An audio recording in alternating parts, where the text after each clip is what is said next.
Hello दोस्तों, आज मैं आप लोग को रस, छंद और अलंकार के बारे में बताएंगे जो आपकी बोर्ड परीक्षा के लिए बहुत ज़्यादा इम्पोर्टेंट है। तो आप लोग इसको छोड़िएगा मत, इसको ज़रूर याद कर लीजिएगा। चलिए देखते हैं। करुड़स। करुड़स करुड़स का स्थायी भाव शोक होता है। शोक नामक अस्थायी भाव, विभाव, अनुभव और संचारी भाव के संयोग से करुड़स की निष्पत्ति होती है। इसके उदाहरण हैं हे खगमृग, हे मधुकर श्रेणी, तुम देखी सीता मृगनयनी। उसके आगे हास्य रस। हास्य रस का स्थायी भाव हास्य होता है। किसी व्यक्ति के विकृत रूप, आकार, वेशभूषा आदि को देखकर हृदय में जो विनोद का भाव उत्पन्न होता है वहाँ हास्य रस होता है।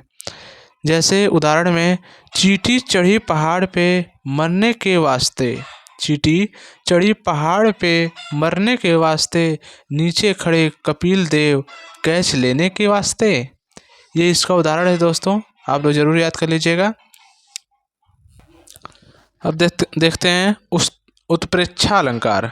जहाँ उपमेय में उपमान की संभावना प्रकट की जाए वहाँ उत्प्रेक्षा अलंकार होता है। जैसे ओढ़े पीत पट श्याम सलोने गात, ओढ़े पीत पट श्याम सलोने गात, मनो नीलमणि शैल पर आतप परयो प्रभात। ये इसका उदाहरण था। ये मोस्ट इम्पॉर्टेंट है, इसको ज़रूर याद कर लीजिएगा। अब देखते हैं रूपक अलंकार। जहाँ उपमेय में उपमान का भेद रहित आरोप किया जाता है वहाँ रूपक अलंकार होता है। इसके उदाहरण देख लेते हैं। चरण कमल बंदो हरिराई। रूपक अलंकार का उदाहरण चरण कमल बंदो हरिराई है। अब देखते हैं उपमा अलंकार। जहाँ किसी वस्तु या व्यक्ति की किसी अन्य वस्तु या व्यक्ति से समान रूप गुणधर्म के आधार पर तुलना की जाए या समानता बताई जाए वहाँ उपमा अलंकार होता है। इसके उदाहरण देखते हैं।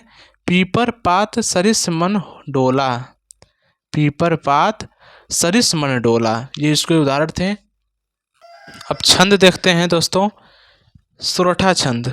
सोरठा अर्ध सममात्रिक छंद है। सोरठा जो है वो अर्ध सममात्रिक छंद है। इसमें 4 चरण होते हैं। इसके प्रथम चरण तथा तृतीय चरण में 11-11 मात्राएं तथा द्वितीय एवं चतुर्थ चरण में 13-13 मात्राएं होती हैं। यह दोहे का उल्टा होता है। उदाहरण देखते हैं। जो सुमिरत सिद्धि होय, जो सुमिरत सिद्धि होय, गणनायक करिवर बदन, करहूँ अनुग्रह सोय, बुद्धि राशि शुभ गुण सदन।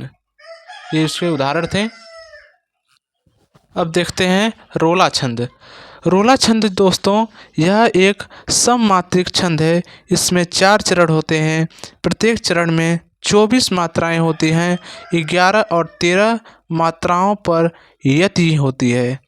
इसके उदाहरण जित जाती हुई जिन्होंने भारत बाजी, निज बल से बल मेट विधर्मी मुगल कुराजी, जिनके आगे ठहर सके जंगी न जहाजी, है ये वही प्रसिद्ध छत्रपति भूप शिवाजी।